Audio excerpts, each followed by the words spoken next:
नमस्कार, बहुत स्वागत है आप सभी का। जवाब तो चाहिए मैं हूं आपके साथ संभव गुप्ता। प्रधानमंत्री नरेंद्र मोदी 2 दिन के गुजरात दौरे पर रहे। रविवार की सुबह पीएम मोदी भुज एयरपोर्ट पर पहुंचे। गुजरात दौरे के दूसरे दिन पीएम मोदी ने कच्छ जिले के भुज में स्मृति वन स्मारक का उद्घाटन किया। इसके अलावा पीएम मोदी 4400 करोड़ रुपए की विकास परियोजनाओं का भी उन्होंने शुभारंभ किया। आपको बता दें कि पीएम मोदी भुज में स्मृति वन के रास्ते में 3 किलोमीटर लंबा रोड शो भी उन्होंने किया। भुज पहुंचने से पहले पीएम मोदी ने ट्वीट किया और कहा था कि 2001 के भूकंप के बाद कुछ लोगों ने कच्छ को बट्टे खाते में डाल दिया था। लोग तब कहा करते थे कि कच्छ कभी उठ नहीं सकता, लेकिन इन संशयवादियों ने कच्छ की भावना को कम करके आंका, क्योंकि थोड़े से समय में ही कच्छ का उदय हुआ। ये सबसे तेजी से बढ़ते जिलों में से एक बन गया है। स्मृति वन स्मारक 2001 में आए भूकंप में जान गंवाने वाले लोगों की याद में करीब 470 एकड़ में बनाया गया। स्मारक पर उन लोगों के नाम लिखे गए हैं जिनकी भूकंप के दौरान मौत हो गई थी।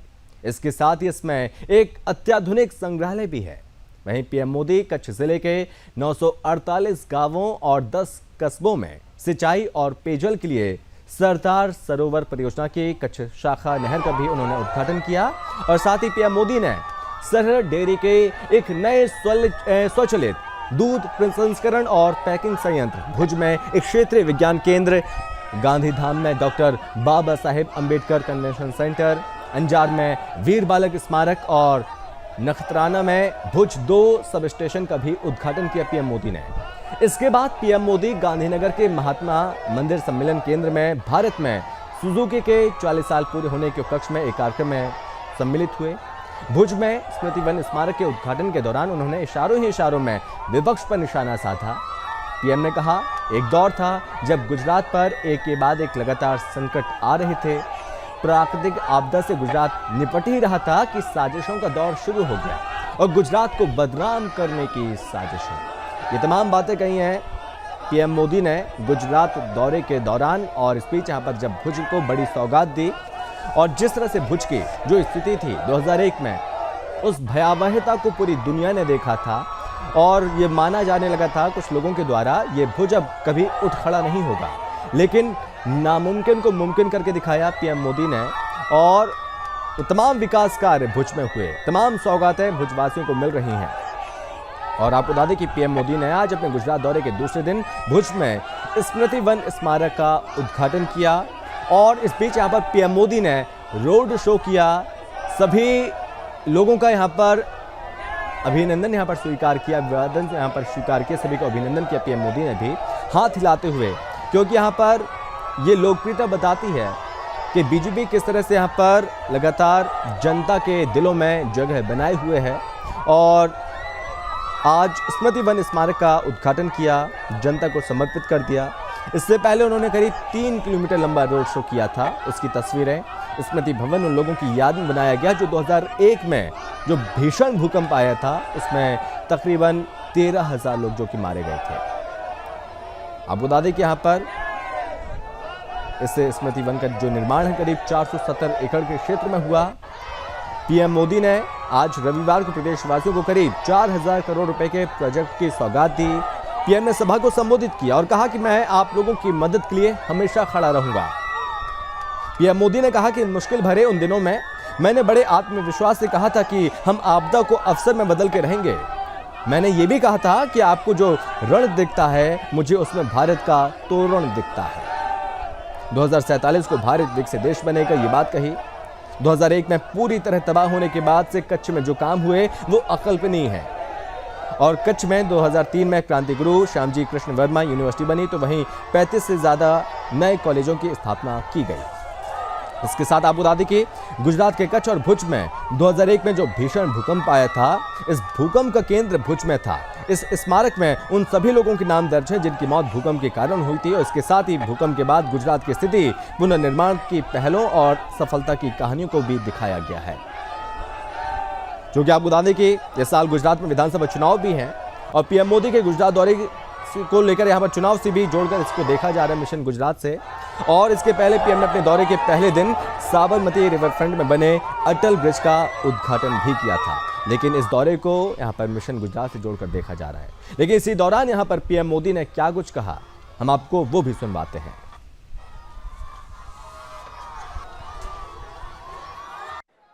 साथियों, आज मन बहुत सारी भावनाओं से भरा हुआ है। भुजियो डूंगर में स्मृतिवन मेमोरियल और अंजार में वीर बालक स्मारक का लोकार्पण कच्छ की, गुजरात की, पूरे देश की साझी वेदना का प्रतीक है। इनके निर्माण में सिर्फ पसीना ही नहीं बल्कि कितने ही परिवारों के आंसुओं ने भी इसके ईंट पत्थरों को सींचा है। मुझे याद है कि अंजार में बच्चों के परिजनों ने बाल स्मारक बनाने का विचार रखा था। तब हम सभी ने ये तय किया था कि कार सेवा से इसको पूरा करेंगे। जो प्रण हमने लिया था वो आज पूरा हो गया।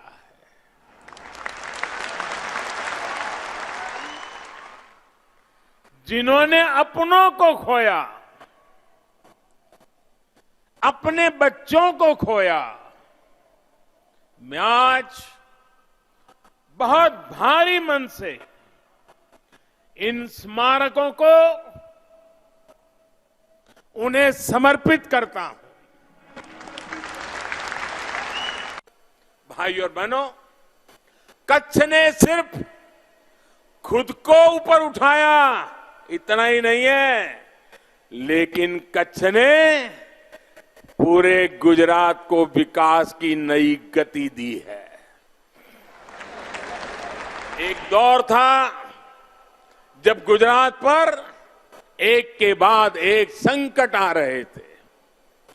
प्राकृतिक आपदा से गुजरात निपट ही रहा था कि साजिशों का दौर शुरू हो गया।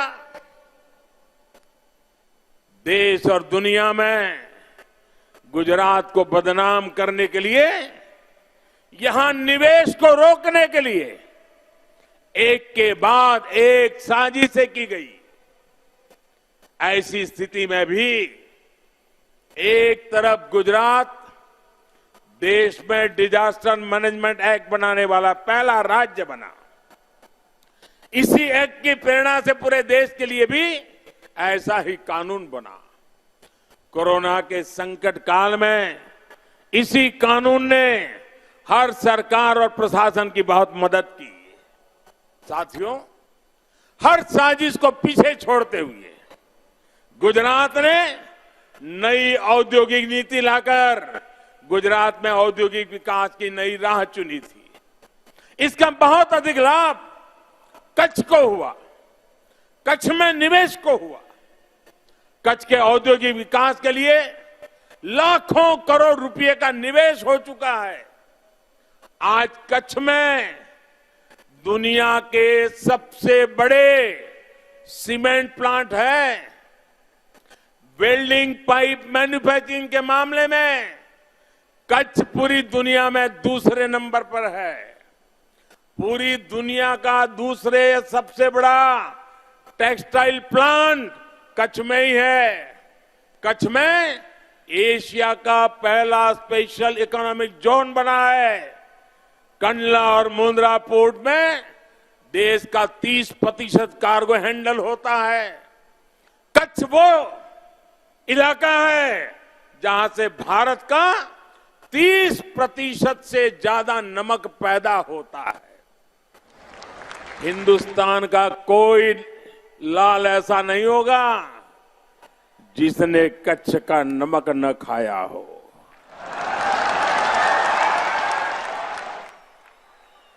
जहां 30 से ज्यादा सॉल्ट रिफाइनरीज है।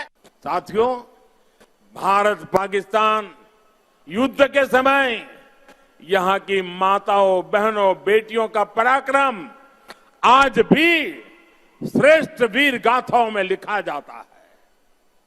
कच्छ का विकास सबका प्रयास से सार्थक परिवर्तन एक उत्तम उदाहरण है। कच्छ सिर्फ एक स्थान नहीं है, भूभाग का एक हिस्सा नहीं है। ये कच्छ तो स्पिरिट है, जीती जागती भावना है, जिंदा दिल मनोभाव है। ये वो भावना है जो हमें आजादी के अमृत काल में विराट संकल्पों की सिद्धि का रास्ता दिखाती है। तो चूंकि यहाँ पर आपने पीएम मोदी को भी सुना और गुजरात में विधानसभा चुनाव बेहद करीब हैं, उसी की तैयारियां जोरों पर चल रही हैं। तमाम दल, तमाम राजनीतिक दल यहाँ पर जमीन पर अपनी पूरी ताकत झोंकते हुए नजर आ रहे हैं। और इसी कड़ी में जो गुजरात दौरे पर रहे पीएम मोदी, यहाँ की जनसभा को संबोधित किया, यहाँ के लोगों को संबोधित किया। इस बीच यहाँ पर लगातार कांग्रेस, आम आदमी पार्टी, तमाम दल यहाँ पर लगातार जीतोड़ मेहनत कर रहे हैं। इसी पर करेंगे चर्चा। हमारे साथ मेहमान भी जुड़ गए हैं। सबसे पहले परिचय करवाते हैं, राजनीतिक विश्लेषक हैं अविनाश सिंह जी। अविनाश जी, आपका बहुत स्वागत है। कांग्रेस प्रवक्ता हैं विनय मिश्रा जी। विनय जी, आपका बहुत स्वागत है। और साथ ही साथ बीजेपी प्रवक्ता हैं रमाकांत मिश्रा जी। रमाकांत जी, आपका बहुत स्वागत है। अविनाश जी, सबसे पहले मैं आपके पास आऊंगा। पीएम ने एक समय कहा था जब भुज में बर्बादी हुई थी और कहा था कि वो आपदा को अवसर में जरूर बदलेंगे, और जो उन्होंने कहा था आज उन्होंने करके भी दिखाया। वो तमाम यहाँ पर विकास किए गए हैं और भुज को अपनी एक बार फिर से पहचान मिली है, खोई हुई पहचान वापस मिली है। जी नमस्कार संभव जी, आपके सारे श्रोता को ढेर सारी शुभकामनाएं। देखिए, प्रधानमंत्री बनना और उसके पहले पूरे देशवासी को ये बताना कि मैं एक चाय वाले का परिवार से आता हूँ और मेरी माँ बड़ी साधारण महिला है और साधारण काम किया है उन्होंने, तो किसी भी आपदा को अवसर बदलने का वो परिकाष्ठा है। ये बात देश पहले जाना, फिर उनको प्रधानमंत्री बनाया। ये कोई अपवाद नहीं है, भुज कोई अपवाद नहीं है। जिस व्यक्ति का जीवन खुद ही एक आपदा को अवसर में बदलने का रहा हो, वो आप सोच सकते हैं कि एक जगह भुज जो बिल्कुल इंडिया के मैप से खत्म हो चुका था। मैं आपको संबंधित थोड़ा वक्त चाहूंगा, बहुत व्यक्तिगत रूप से कह सकता हूं कि इसमें कई एनजीओ ने भी साथ दिया है और कुछ एनजीओ में हमारे मित्र काम करते थे। मैं उनका नाम लेना चाहूंगा, बहुत मेहनत किया उन्होंने। अमिताभ शर्मा उनका नाम है, स्विस रेड क्रॉस के साथ वो काम करते थे।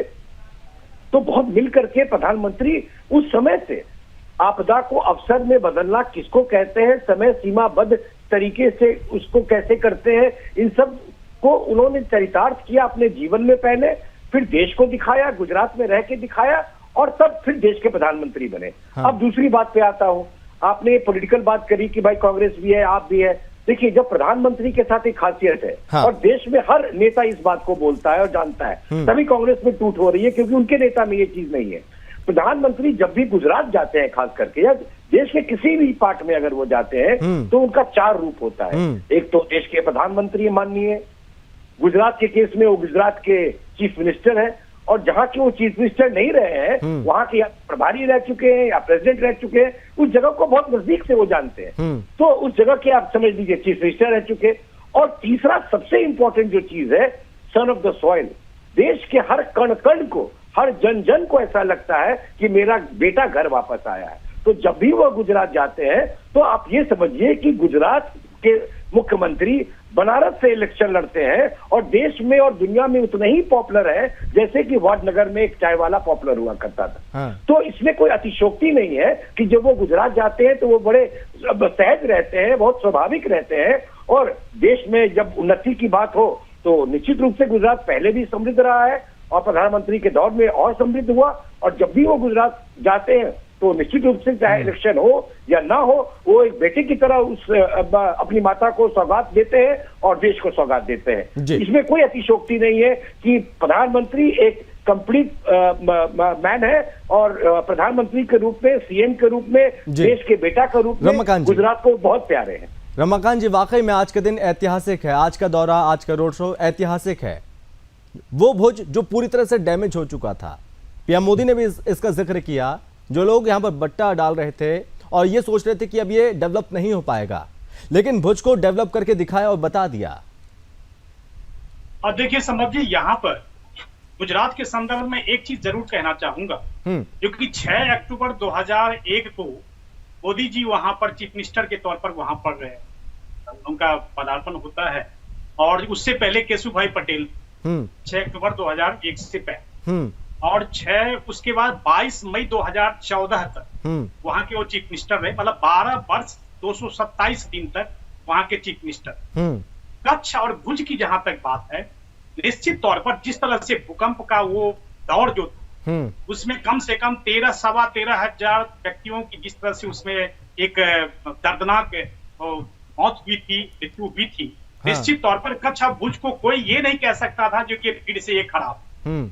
लेकिन आपने देखा होगा जो कि खास करके मोदी जी के जब भी स्पीच होती है या उनका जब विश्लेषण होता है, तो उन्होंने एक बात जरूर कहनी होती है, आपदा में अवसर।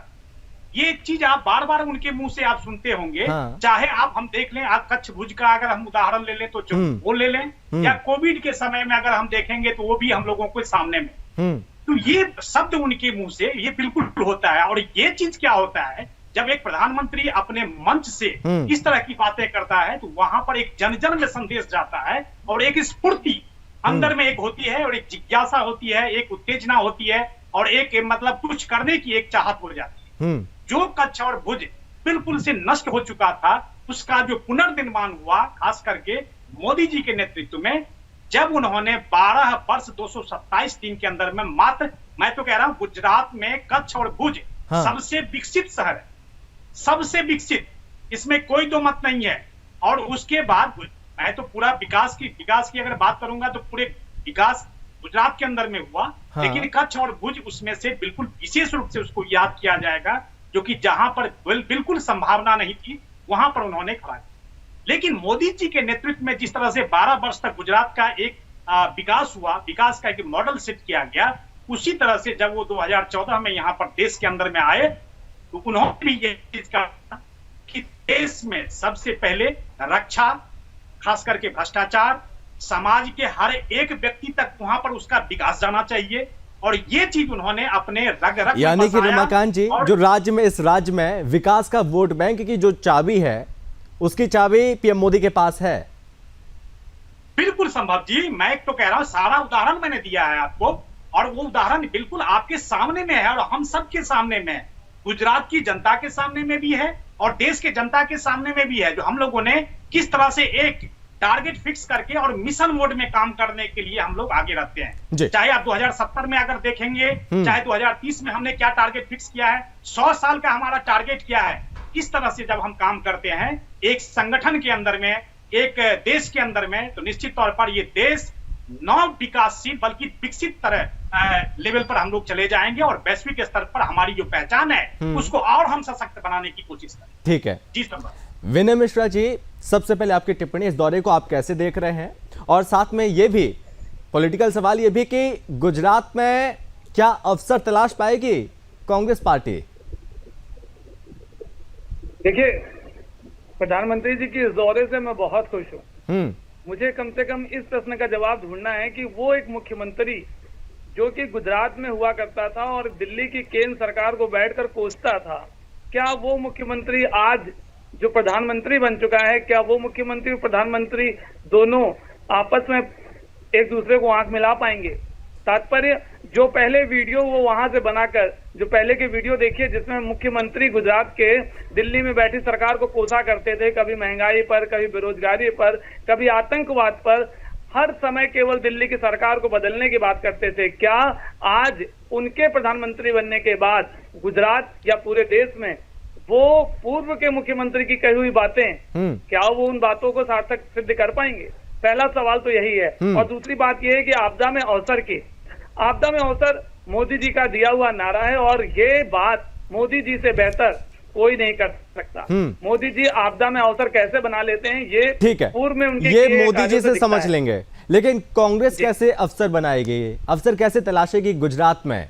हम देख रहे हैं, हमने बीते 4 राज्य देखे, हमने विनय भाई, हमने 4 राज्य देखे, वहां पर अवसर कोई नहीं तलाश पाया, बल्कि यहाँ पर जो साख थी पंजाब में वो भी चली गई। अब क्या गुजरात में भी ऐसा कुछ होने वाला है? नहीं, बिल्कुल नहीं होने वाला है। गुजरात में कांग्रेस पूरी मजबूती से उभर कर आएगी। देखिए, ये जैसे पंजाब में थी, देखिए ये चुनाव है, पंजाब में थी, पंजाब में नहीं है, पंजाब में होगी।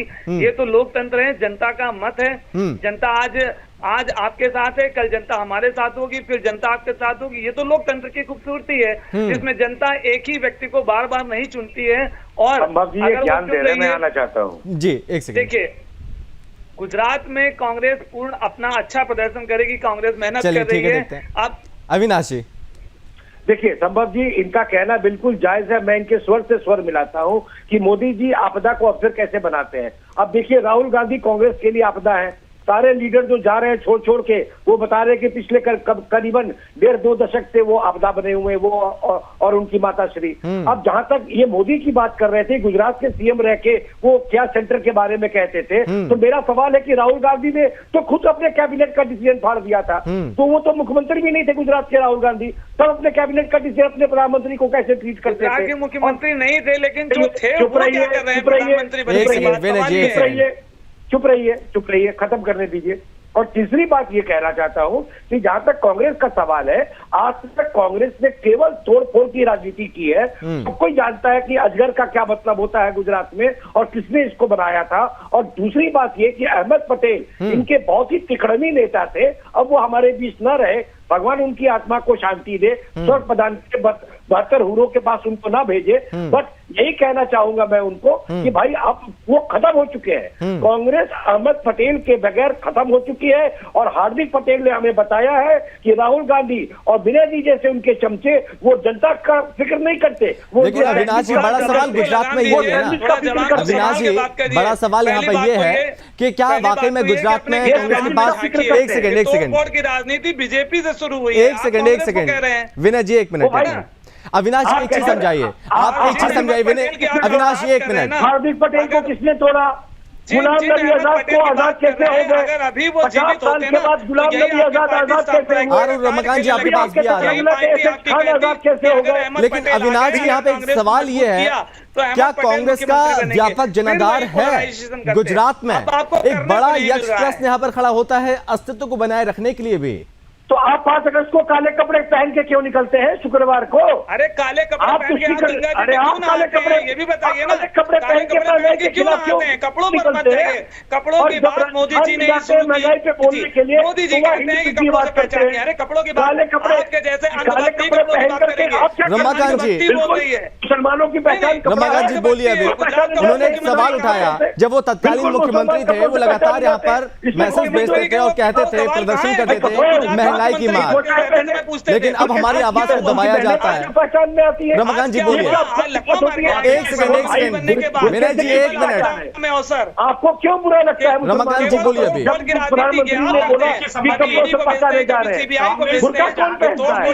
बुर्का के खिलाफ बोलिए। अरे 1 मिनट अविनाश जी, 1 मिनट अविनाश जी, 1 मिनट रमाकांत जी को सुन लेते हैं पहले।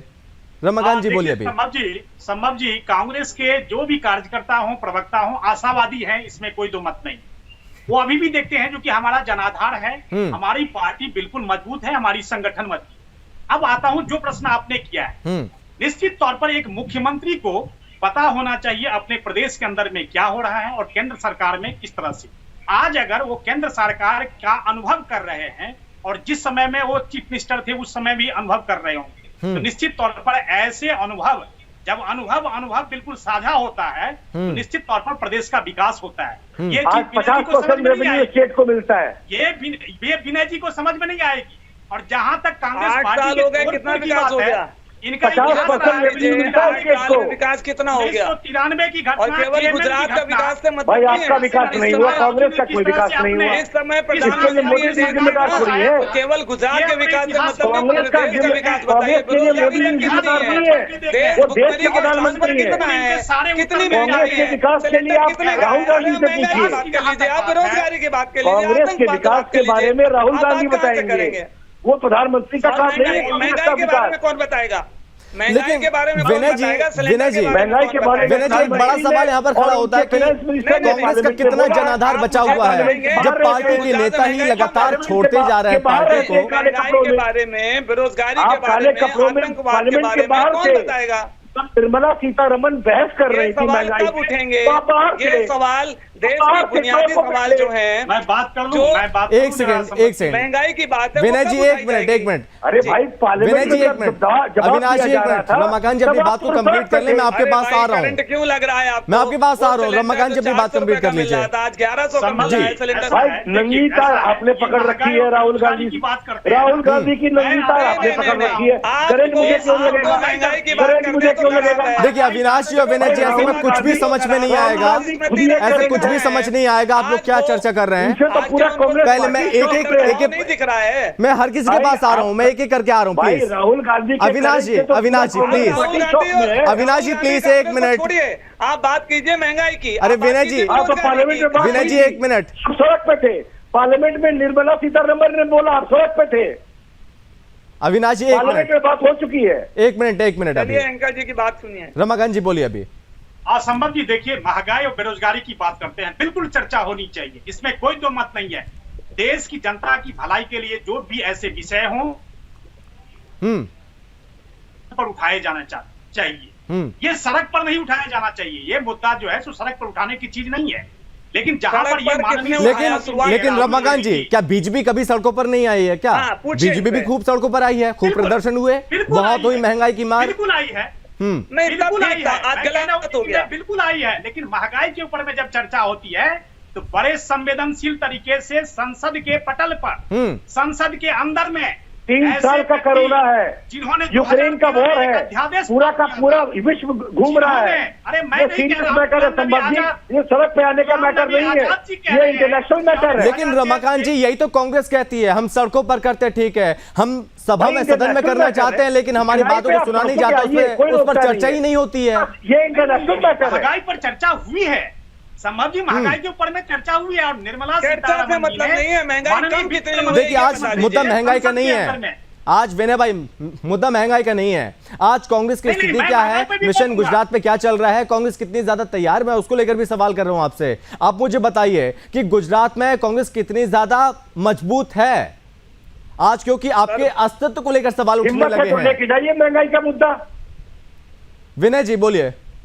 जी जी, दोबारा सर क्या बोला? हिम्मत सवाल वाली बात यही है कि जरा आज सुनाई गुजरात में कांग्रेस की स्थिति क्या है, मिशन गुजरात में किस तरह से परफॉर्मेंस है कांग्रेस पार्टी की, क्योंकि आपके एक एक करके नेता लगातार पार्टी को छोड़ रहे हैं, ऐसे में आपकी नैया डूब रही है, अस्तित्व खतरे में है पार्टी का। सर, कोई नैया नहीं डूब रही है। वो नेता जो लाभ के पद पर बने हुए थे, आज उन्हें लाभ नहीं मिल रहा है, तो लाभ लेने के लिए दूसरी पार्टियों में जा रहे हैं, इसमें और नैया डूबने वाली मतलब बात पहले नहीं है। लाभ लेते रहे, पहले वो लाभ लेते रहे तो अब तब तक बिल्कुल अच्छे लेते थे। रहे। और सुनिए, और आपने बात की है तैयारियों की, तो मैं आपको एक बात स्पष्ट कर दूं, तैयारी कार्यकर्ताओं से होती है, ना कि बड़े नेताओं से होती है। कार्यकर्ता जमीनी कार्यकर्ता है, कार्यकर्ता देख रहा है। आज की सबसे बड़ी प्रमुख समस्या क्या है? आप देखिए, महंगाई, बेरोजगारी, आतंकवाद, इन समस्याओं का हल लेकिन किसके पास है? वही कार्यकर्ता जनता ने आपकी जिस पार्टी उम्मीद छोड़ते जा से- रहे हैं, आपको ऐसा क्यों? पब्लिक वोट क्यों नहीं देती? सर सुनिए तो, जनता ने जिस उम्मीद से भाजपा को शीर्ष नेतृत्व बैठाया, भाजपा को प्रधानमंत्री चुना, मोदी जी को प्रधानमंत्री बनाया, पिछले 8 सालों में जनता देख रही है कि जनता के साथ धोखा हुआ है। जनता क्या? पहले भी देख रही थी, नहीं जनता तो पहले नहीं, भी देख रही पहले थी, देख रही जनता ने थी। फिर बता दिया, अब जनता अभी भी देख रही है, अच्छा जनता होगा तो आगे फिर भी बता बताएगी। देगी। बिल्कुल बताएगी, हम सभी उस नतीजों का इंतजार करेंगे। जी रमाकांत जी, एक सवाल। जी जी पहले जी, सवाल कर लीजिए। जी, मेन बात यह है कि यहाँ पर आप पे आरोप लगता है कि चर्चा नहीं होती है, और फिर उसके बाद फिर कहते हैं कि तोड़ लिए जाते हैं, हमारे नेताओं को तोड़ लिया जाता है, ऐसा क्यों? ऐसे आरोप आप पर क्यों लगते हैं फिर? अब देखिए संभव जी, ऐसा होता है, मैं आपको बताता हूँ, दो सब विषय आपने रखे। हाँ। एक तो ये रखा जो कि हम चर्चा नहीं करते। हाँ। मैं कह रहा था, हम कहता हूँ जो कि चर्चा कहाँ नहीं होती। आज भी इस सत्र में भी हमने देखा है, मानसून सत्र में भी हाँ। हमने चर्चा की है, माननीय वित्त मंत्री जी ने चर्चा की है।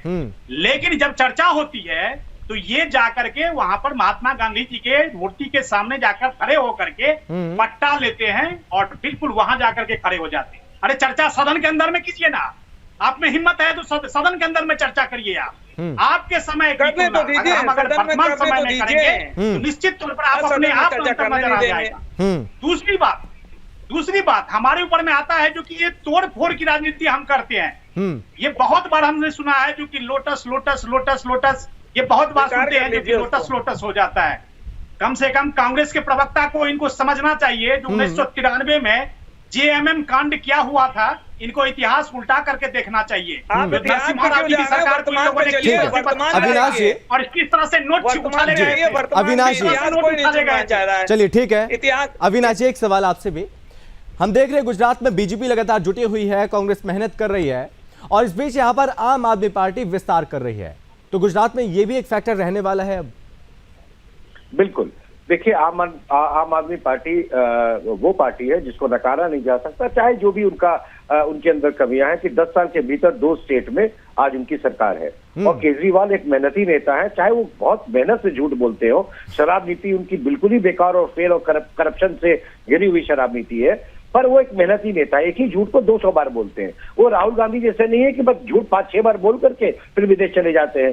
तो कहीं ना कहीं मोदी जी ऐसा नहीं है भाई। एक मिनट भाई, मैं बोल झूठ बोलते हैं भाई, 1 मिनट रुक जाइए आप सुनने की कोशिश करिए। उन्होंने ये मैं दिखाया है आप झूठ बोलने में मोदी जी का उदाहरण दीजिए, उनसे बड़ा झूठा तो कोई है ही नहीं। बढ़ती है तो पंजाब में आपने देखा आम आदमी पार्टी कांग्रेस के दम पे बढ़ी, दिल्ली में आपने देखा कांग्रेस के दम पे बढ़ी। तो कहीं ना कहीं अगर उनकी ऐसी आकांक्षा है तो उसमें आगे जाने में कोई रोक नहीं है, पर वहां पे 0 हासिल होगा। वो मुंह की खा के आएंगे, जैसे जमाना जब्त उनका गोवा में हुआ, यूपी में हुआ और अन्य राज्यों में हुआ, उसी तरह से इनका जमाना जब्त गुजरात में होगा। पर मेहनत और झूठ बोलने में वो कोई कमी नहीं करेंगे। केजरीवाल निहायत ही गिरे हुए नेता है और गिरेंगे गुजरात जाकर के, और लोगों के नजरों में, पूरे भारतवर्ष में और दिल्ली के नजर में तो गिर चुके हैं, अब गुजरात की बारी है, वो बिल्कुल ही गिर चुके हैं। जी विनय जी बोलिए। अभी देखिए, पहली बात तो मैं एक बात कहना चाहता हूं कि आपका जो राष्ट्रीय चैनल है इस पर इस तरह की बातें शोभा नहीं देती।